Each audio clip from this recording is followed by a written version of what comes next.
This episode of ShelShocked is brought to you by Fleshlight. Fleshlight. Don't act like you don't know what it is.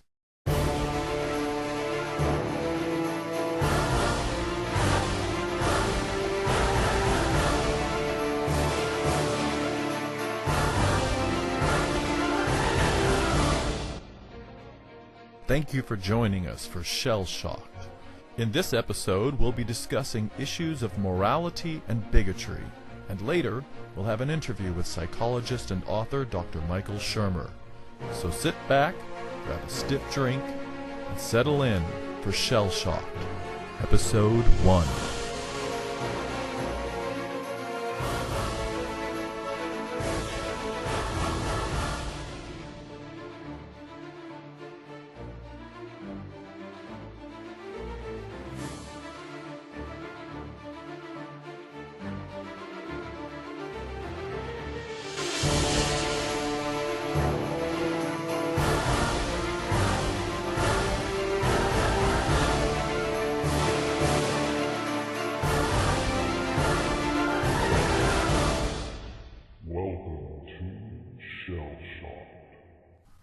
Welcome to Episode 1 of ShelShocked. My name is Sheldon Helms, and with me is my co-host. I'm going to allow her to introduce herself to you.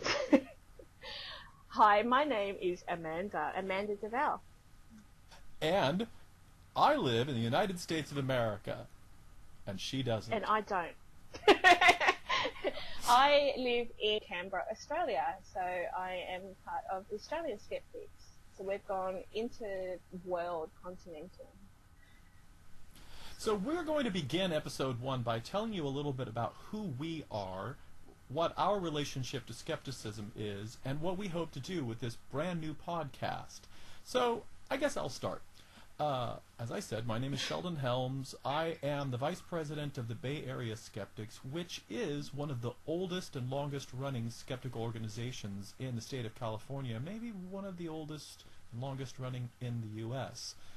We are headed up by a wonderful person that many of our listeners may have heard of before, named Dr. Eugenie Scott. She's a very well-known anthropologist, skeptic, author, etc., and I'm very pleased to serve on the board of directors with her. My relationship to skepticism is a relatively short one, but I think meaningful. In the 1980s and early 90s, I was a big New Ager. And I believed in all of that crystal energy stuff and I Ching coin readings and psychic readings. And I had a fateful day when I went to the Bigotry bookstore in Los Angeles, where I like to go to get my wonderful books that I spent far too much money on. And there was a book sitting on the shelf that seemed to be about Nostradamus. And I thought, I want to get to know this Nostradamus character better. I know that he was a psychic soothsayer from previous time, and he had something to do with the kings and queens of the era, but I don't know him very well. I knew Edgar Casey, and I knew he was sort of a modern-day version. So I bought this book on Nostradamus, and I took it home, and I started reading it, and it was, interesting, but also a little disheartening, because the narrative seemed to be, well, here's why some people believe that Nostradamus predicted the future. And isn't it interesting that he used words like Hister in his writings, and then later on people started making the claim that that meant Hitler, that he just got it a little bit wrong. And we call that data mining, and there were all these new terms, and I was taking notes and writing them down. By the time I got about halfway through that book, I kind of had my oh shit moment, where I thought, I think I've been had here. I don't think this book is about psychics at all. So I looked at the cover, and the book is called The Mask of Nostradamus, and the author is a man named James Randi. So I sat there in absolute astonishment thinking, well, who does this guy think he is? And clearly I've wasted my money on this book, so I just sort of tossed it aside. But I think it sort of planted a seed in my mind, because later on I took a science class, and I took a psychology class at college, and I bought a couple of other books that were sort of, I would say now in retrospect, skeptically oriented. And eventually, over time, I started to realize that a lot of the beliefs that I had were not really very well founded in reality, let alone science, and started to take a new worldview. And I can't really say it was an overnight change, but I know that that book was the start of something. Looking back on it, I'm thinking, who was the person who worked at this New Age bookstore who accidentally bought a book by James Randi and put it on the shelf for sale? I guess I'll never know, but I owe that person a coffee, because later on, I would end up meeting James Randi and getting to know him pretty well, and meeting all of these amazing people like Michael Shermer, who you'll hear later on the show, and getting to work within the skeptical realm and contribute my little piece. So that's my story in a nutshell, Amanda. Wow. My story is actually surprisingly similar. So I can't really mock you too much about your new age belief.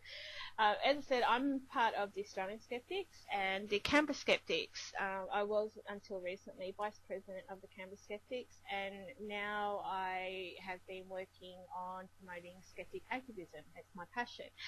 The way I got into it was kind of interesting. I kind of grew up with James Randi in a way, and Carl Sagan. They were my heroes, and I remember seeing James Randi's interview with Don Lane, where he completely smacked him down like a baby, and I just thought, oh, this is amazing. But I grew up as a New Ager as well. I actually grew up as a witch in a Wiccan household.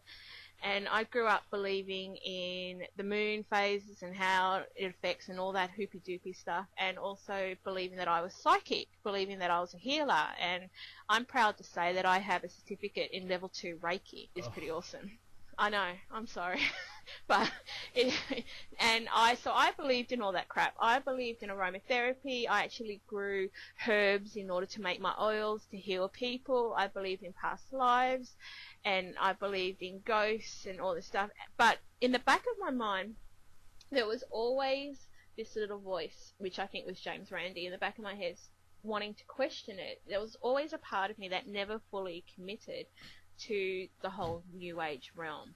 I loved science. I remember loved critical thinking back when I was in the cradle. You know, I loved questioning things. But on the other hand, and I found this fascinating, I believed in this stuff because it was important to me. It was part of how I grew up. It was something that gave me comfort in really horrible situations, so I didn't want to lose that. So along the way, the rational skeptic in me started coming out more and more of the closet, and I started thinking, I'm not being very honest with myself, and I'm not being very honest with other people.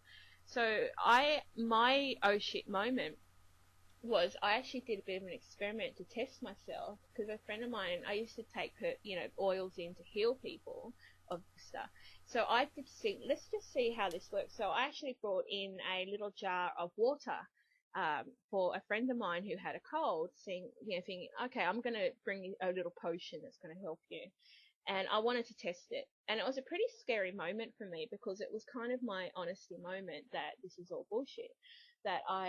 And she said to me, she come back to work the next day and said, that's amazing. I feel so much better. Thank you so much. Can you bring me more? So, you should be selling this stuff. And I remember thinking, this is horrifying. And I actually said to her, this is water. This is water. Sorry, I have to speak like American. Water.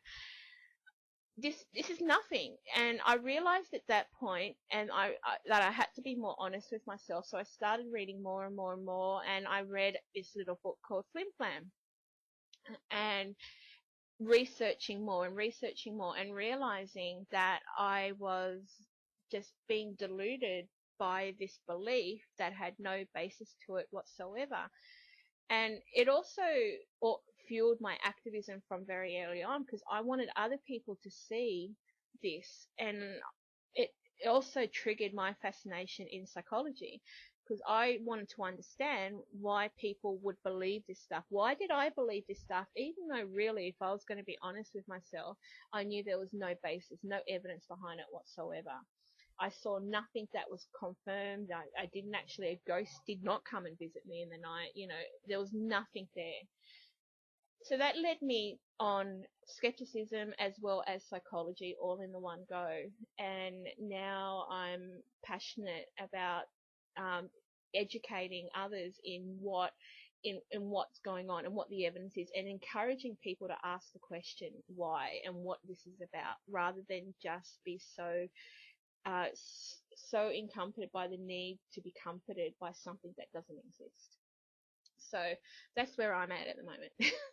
And along the way, I've met some amazing people, such as yourself and James Randi and Susan Gerbig, and I've been inspired by Susan and Mark Edward and all these amazing people who devote their entire lives to skepticism. Excellent. Just to be honest with our listeners, we should probably let them know this is actually technically the first time we've spoken to each other.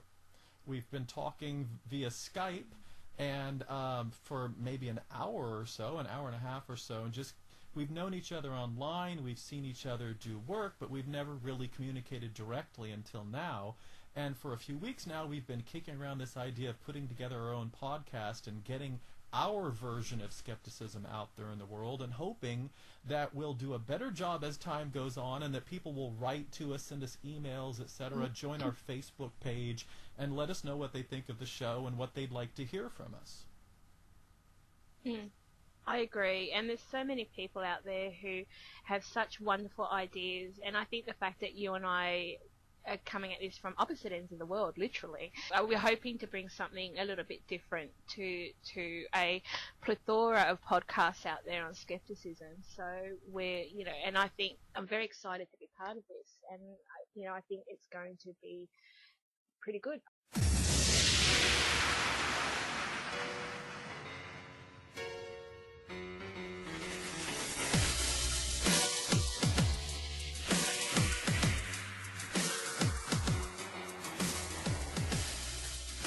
I'm joined now by Dr. Michael Shermer. Dr. Shermer is a well-known person in the skeptic community. As the founder of Skeptic Magazine, he's a psychologist, an educator, and an author of numerous books, including his most recent, The Moral Arc, How Science and Reason Lead Humanity Toward Truth, Justice, and Freedom. I'm sure you've been met with nothing but agreement so far in presenting these ideas, right, Michael? Yeah, quite. I was on a talk show, a conservative radio talk show the other day. Of course, the abortion issue comes up, and if you're in favor of same-sex marriage, then you have to be in favor of polygamy and in favor of people marrying their dogs, and these people just go down these slippery slopes and seem incapable of reasoning rationally about moral issues without going off the deep end. And these are the people that are religious, so they're not thinking too clearly about what their holy book actually says about these things, which is pretty abhorrent. So your new book's called The Moral Arc. What are morals in a nutshell? I'm defining my moral starting point as the survival and flourishing of sentient beings. So by survival and flourishing, I mean just what natural selection vouchsafed us with, the desire to live and survive and thrive. And by sentient beings, I mean any creatures that can feel and emote and especially suffer. I'm taking my hint there from the argument from Jeremy Bentham's original arguments for animal rights, or at least the abolition of cruelty against animals, that it isn't so much can they think or reason or use tools or have language, but can they suffer? Can they feel pain?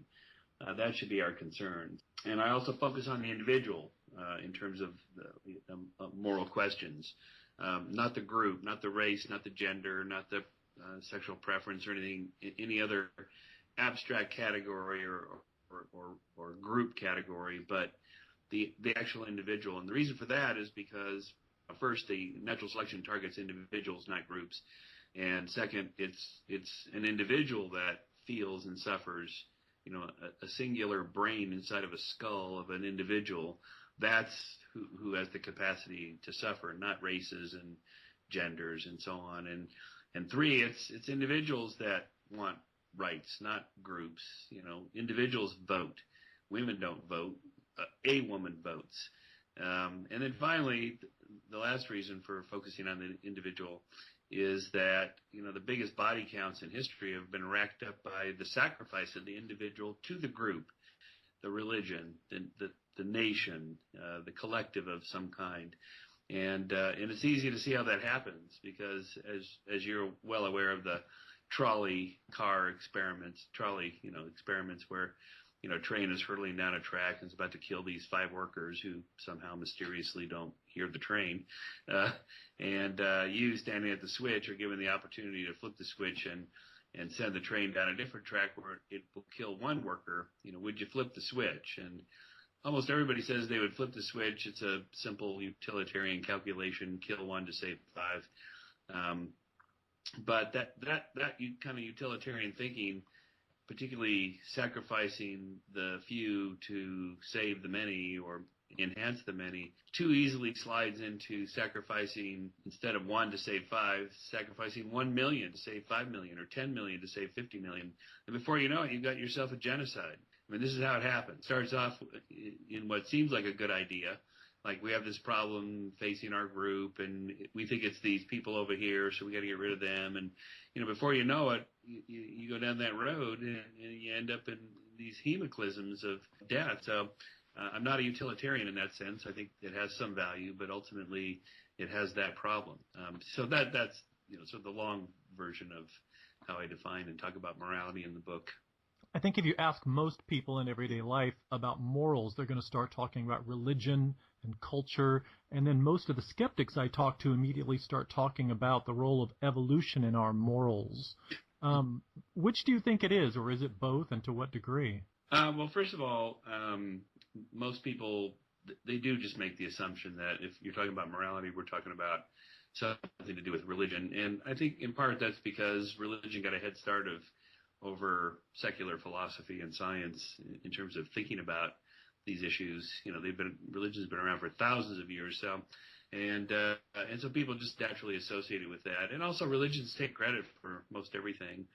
And then finally, I think most people, including scientists, atheists, skeptics, humanists, and so on, they just repeat this mantra that science has nothing to say about values and right and wrong, and that belongs to the realm of philosophy or religion, and so I'm debunking that myth. It's not true. It's absolutely not true, and I show in the book that, in fact, everybody already agrees with me that things like public health measures to save millions of lives from disease through sanitation technologies and epidemiological studies and the germ theory of disease, these are all good things that we are doing because we know it's the rational thing to do.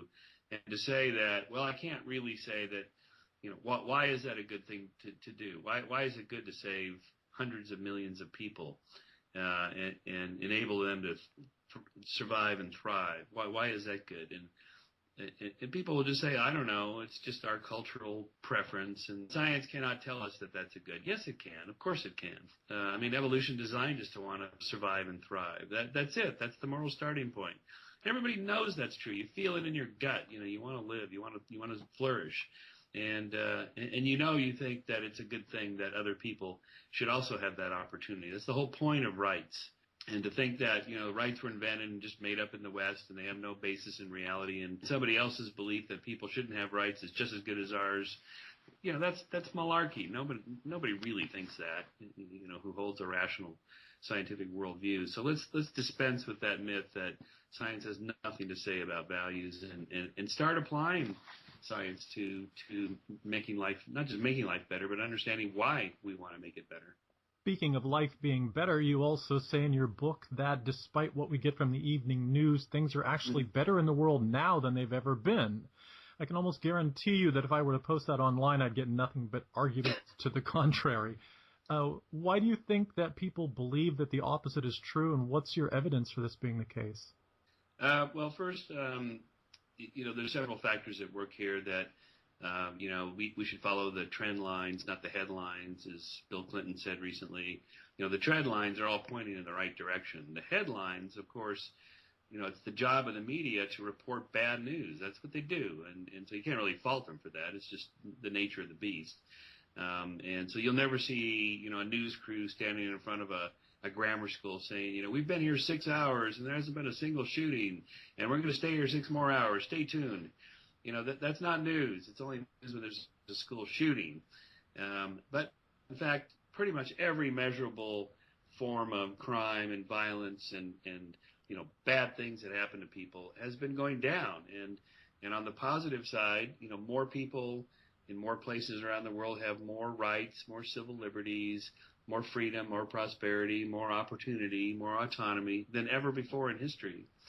Not to mention the dentistry and the medicine, what it would have been like to live centuries ago. This is the best time it's ever been to be alive in almost anywhere in the world. And, you can just follow. There's tons of data sets. There's lots of web pages that graph these things every day.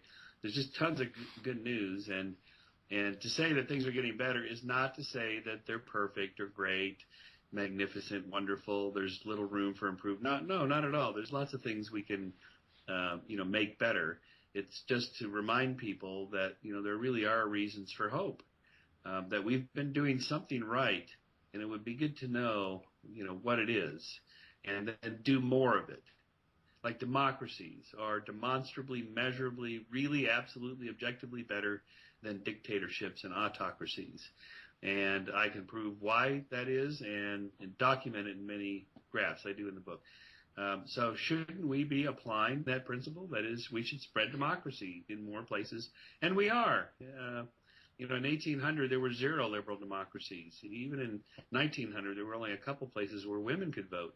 And now, pretty much every country in the world, exception of Saudi Arabia, has granted a franchise to all adults, citizens. And so, that's a good thing. Why is it a good thing? Because women having the opportunity to express their participation in the political process empowers them, and it makes us all better off, and it makes them individually better off. So, that would be an example of that.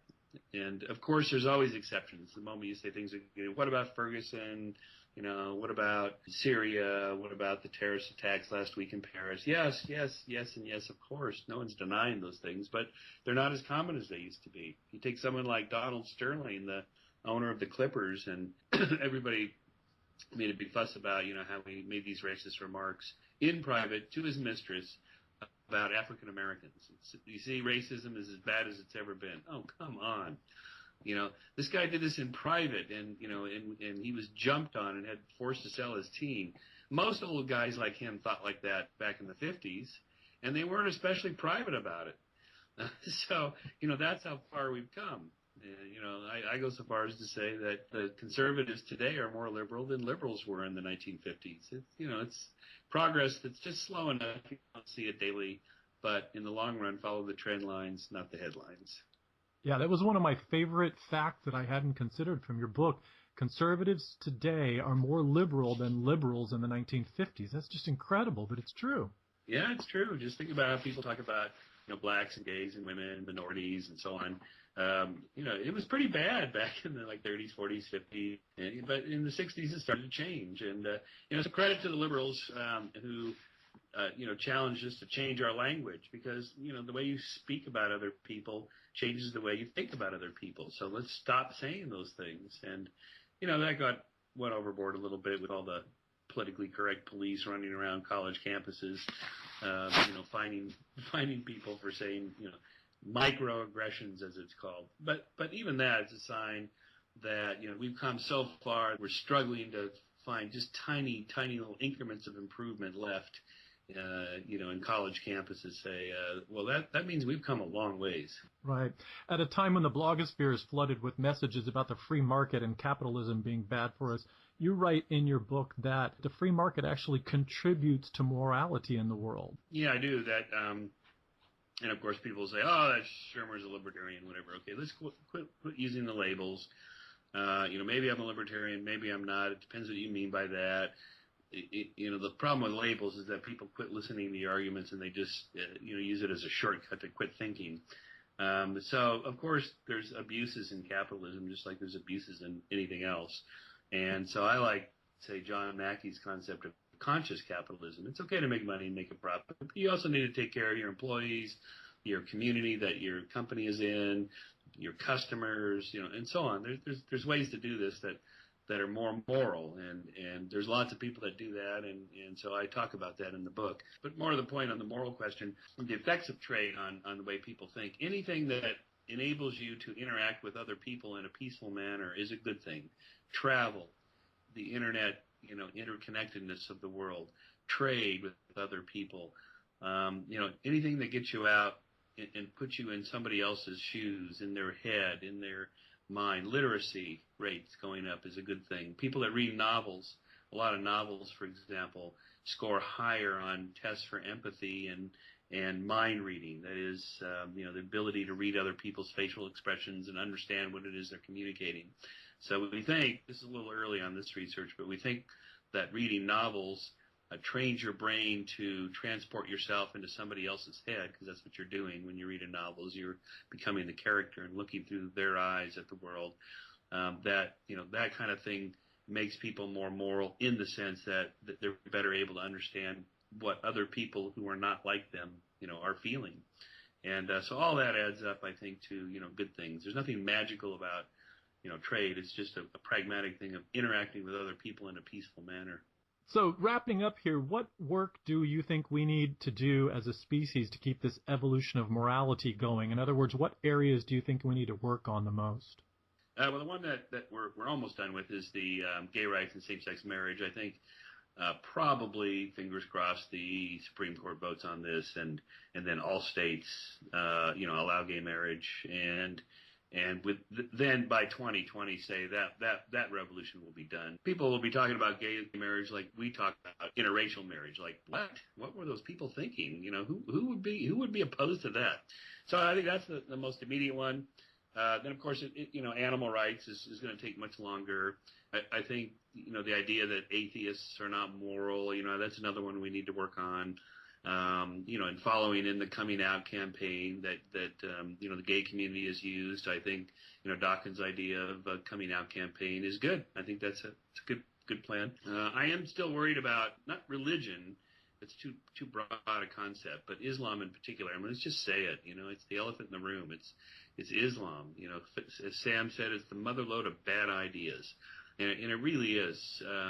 We need to not attack the people. We're not attacking Muslims. It's Islamic ideas, Sharia, Islamic, ideas about how women should be treated, that, infidels and people that leave their religion should be executed, death penalty for adultery. These kinds of things are barbaric, old, long ago debunked ideas. And so that I am worried about. I don't. It's not an existential concern. I don't think Islam could, destroy all Western civilization and send us back into, barbaric dark ages. I don't think that's going to happen. But the terrorist goal of, by definition, terrorizing people. We have a zero tolerance for terrorism. 35 to 40,000 people a year die on the streets of America. 19,000 people die of homicides every year. We tolerate that, but, if 3 people or 10 people or a dozen people are killed by a terrorist, then we're willing to spend billions of dollars to prevent one more from happening. I don't think we're thinking rationally about this. I mean, I think we have to do something about it, in terms of changing people's thinking, but I don't think it's an existential crisis, but it is something that we definitely need to work on. Well, Michael Shermer, thank you so much for being my first guest on the podcast. Where can people go to find out more about what you're up to? Oh, well, thanks for having me, and I'm glad to be your first, so to speak. So moralarc.org is the book webpage, and of course skeptic.com is our Skeptic Magazine webpage. Great. Well, thanks so much.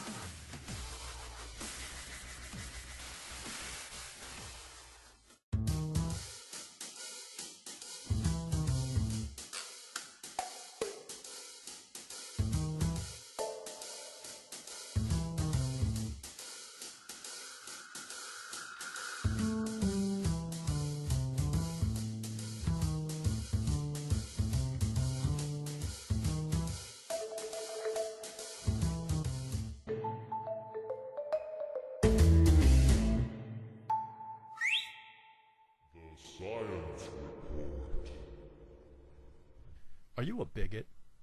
Now, you probably answered no to that question, but you would probably also agree that bigotry exists, and therefore there are bigots. So where does bigotry come from? Social scientists have been trying to answer that question for generations now, and of course, it boils down to the argument of nature versus nurture. One of the most impressive attempts to demonstrate the learned nature of bias that I have ever heard about took place in the late 1960s in a rural grade school in Riceville, Iowa. In this exercise, a third-grade teacher named Jane Elliott was motivated by the assassination of Dr. Martin Luther King in an exercise that used eye color to separate her all-white class into social groups. Now, most of these kids had no real-life experiences with people of different races. And what Elliott wanted to do was create a situation in which they could experience what it might be like for people of color in America. Little did she know how profoundly the experience would impact their lives. When many people see a black person or a yellow person or a red person, what do they think? Look at that. Dumb people. They look at the dumb people. What else do they think sometimes? What kinds of things do they say about black people? They're niggers. In the city, many places in the United States, how are black people treated? How are Indians treated? How are people who are of a different color than we are treated? They're part of this world. They don't get anything in this world. Why is that? Because they're different colors. You think you know how that would feel to be judged by the color of your skin? Yeah. Do you think you do? No, I don't think you would know how that felt unless you had been through it, would you? It might be interesting to judge people today by the color of their eyes. Would you like to try this? Yeah. Sounds like fun, doesn't it? Blue-eyed people are the better people in this room. Oh, yes, they are. Blue-eyed people are smarter than brown-eyed people. My dad isn't that stupid. Is your dad brown-eyed? Yeah. One day you came to school and you told us that he kicked you. He did. Do you think a blue-eyed father would kick his son? My dad's blue-eyed. He's never kicked me. Greg's dad is blue-eyed. He's never kicked him. Rex's dad is blue-eyed. He's never kicked him. This is a fact. Blue-eyed people are better than brown-eyed people. So after setting the stage, Elliott then went on to explain to the children the new rules for their little society. For one, brown-eyed children were no longer allowed to play with blue-eyed kids on the playground. Blue-eyed kids would get 5 extra minutes of recess, as well as seconds at lunchtime. Brown-eyed children were also instructed to use paper cups when using the drinking fountain, implying that they carried dangerous germs. Throughout the week, Elliott was also careful to point out any instances in which brown-eyed children were distracted, had behavioral or learning difficulties, or any of the other common but trivial problems kids have each day, always careful to attribute them to their inferior eye color.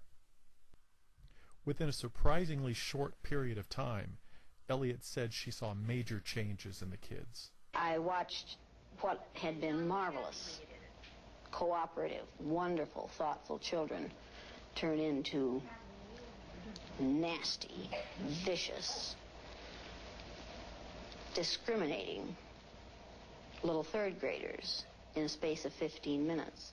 What happened at recess? Were 2 of you boys fighting? Yeah, Russell and John were. What happened, John? Russell called me names and I hit him in the gut. What did he call you? Brown eyes. That last piece of audio for me is probably the most impactful part of the documentary. What did he call you? Brown eyes. And for that he hit him. What Elliott had done here wasn't just to get kids to turn against each other. She had created an entirely new form of bigotry, and an artificial one that the kids had not held before the experiment. Elliott also noted that the children's learning was being affected. Math and reading scores during the period correlated with in-group, out-group assignment. Those in the group being discriminated against were performing worse each time. She surmised that the pressures and distractions associated with discrimination were bearing down on these kids, causing them to underperform. And it seemed like like when we were down on the bottom, everything bad was happening to us. The way they treated you, you felt like you didn't even want to try to do anything. It seemed like Mrs. Elliot was taking our best friends away from us. One of the most ingenious parts of this experiment was that halfway through, Elliot then reversed the discrimination, telling the brown-eyed children that they were actually superior to blue-eyed children, and reversing all the rules. Yesterday, I told you that brown-eyed people aren't as good as blue-eyed people. That wasn't true. I lied to you yesterday. The truth is that brown-eyed people are better than blue-eyed people. As you've probably guessed by now, the infighting continued. The bigotry simply reversed itself. And of course, the effect on academics also reversed, with the brown-eyed children suddenly outperforming the blue-eyed. To a lot of people, it seems self-evident that prejudice is unnatural and learned. In fact, they even wrote a song about it for the musical South Pacific. You've got to be taught to hate and fear. You've got to be taught from year to year. It's got to be drummed in your dear little ear. You've got to be carefully taught. You've got to... With all due respect to Rogers and Hammerstein, the scientific evidence reveals a more complex picture than those lyrics would suggest. For decades, researchers have been showing the wide variability and malleable nature of human bigotry. As it turns out, being carefully taught isn't the whole picture.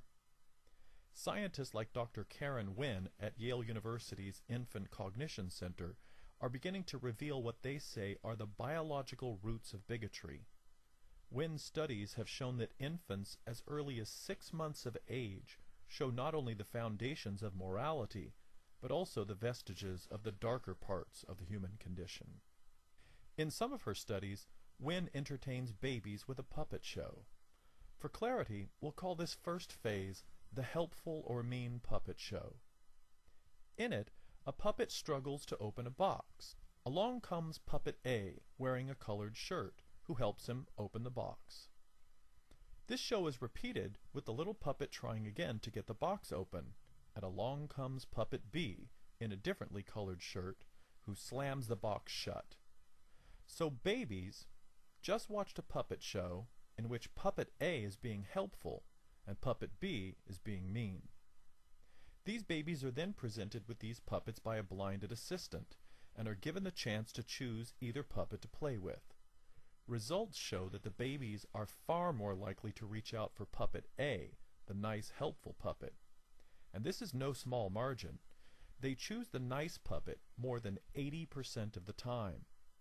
This seems to suggest that even young infants have an innate sense of morality. They recognize helpful people, and they have positive feelings for them. That's really bad news for those people who think our morality has to be taught by religion or culture. But even more surprising, perhaps, are the results of a second part of the study. In this one, which we'll call the Sameness Difference puppet show, Wynn first presents 2 bowls of treats to each kid, either Cheerios cereal or graham crackers. Each kid's choice is recorded and used in the next phase of the study. A puppet is then shown to the baby, clearly eating and enjoying the same treat the baby chose, sameness puppet, and another puppet is shown eating and enjoying the treat that the baby didn't like, difference puppet. Once again, the baby is given the opportunity to choose which puppet to play with. A majority of the time, babies show a strong preference for playing with the sameness puppet. In other words, they prefer those who share even seemingly meaningless characteristics with them. We do this as adults, too. Studies show that we tend to like people who like the same things we do. We tend to befriend and have more positive feelings toward people who share our tastes in music, fashion, sports team, careers, and even people who look more like us than not. The truly disturbing part of Wynn's studies has been revealed more recently. This phase we'll call the bigotry puppet show. Here, the researchers repeat the first puppet show, but this time it's not just some random puppet who's trying to get the box open. It's the difference puppet. In other words, the babies will see a puppet trying to open a box and being helped or hindered, just like they saw in the first puppet show, but now they have an opinion of this puppet. Now he's a puppet that likes a type of food they don't like. He's part of an out-group, not one of us. So how will the baby react? The puppet comes out onto the little stage and attempts to open the box. A puppet comes along and helps him get it open. The show is repeated, and another puppet comes along and prevents the difference puppet from opening the box.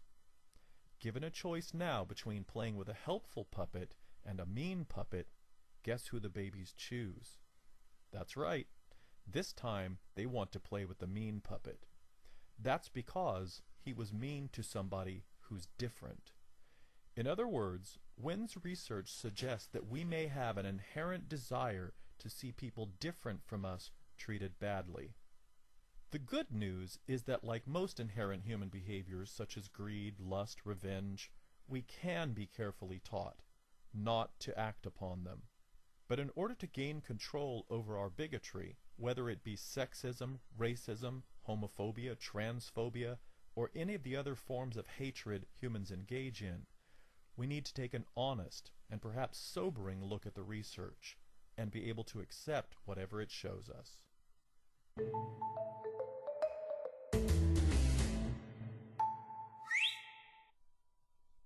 Have you heard the good news?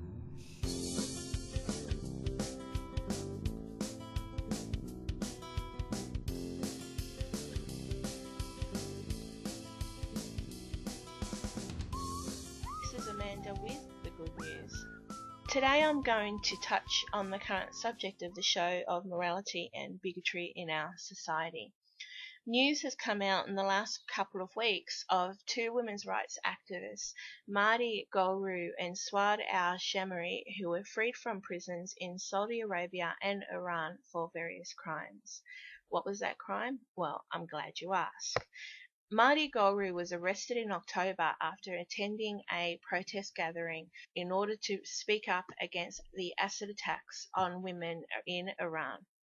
Swad al-Shamari, co-founder of the Saudi Liberal Network, was released from prison in Saudi Arabia after being arrested for insulting Islam by speaking critically about the nation's clerics and religious police who enforce the brutal Sharia laws.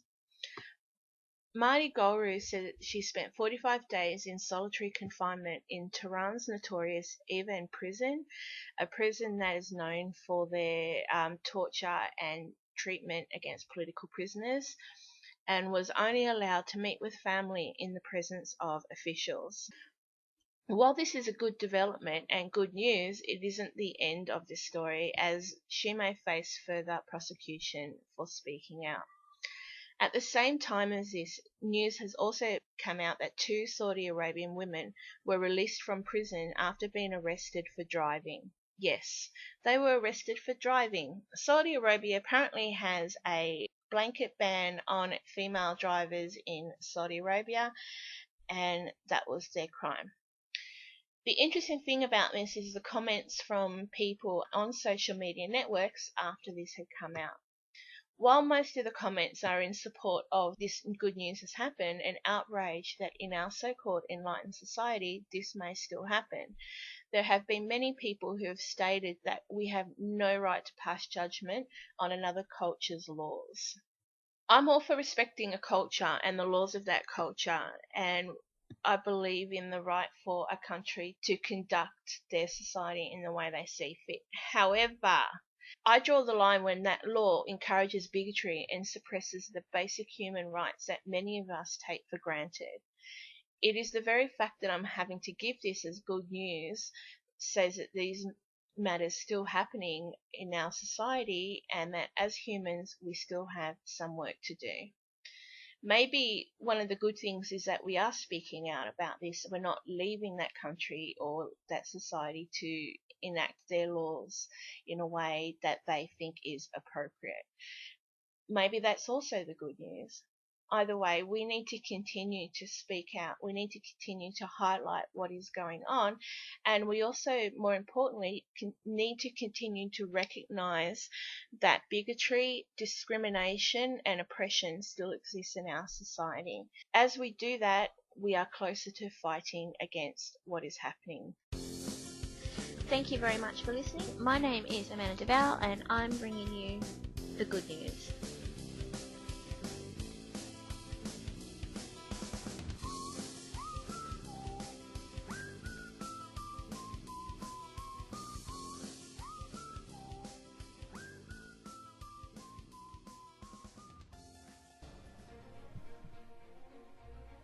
Well, kids, that's the show. Thanks for listening to episode 1 of ShelShocked. And be sure to check us out next week when we discuss the phenomenon of denialism and how people's ideology and ignorance leads them to reject science, history, and in some cases, reality. Our guest interview for that episode will be Holocaust survivor Magda Brown, who will tell us about her experiences as a young girl in Auschwitz during World War II. For more information about the show, myself, my co-host Amanda DeVal, and to download episodes, please visit my website at sheldonhelms.com. Until then, my name is Sheldon Helms, and you've been ShelShocked.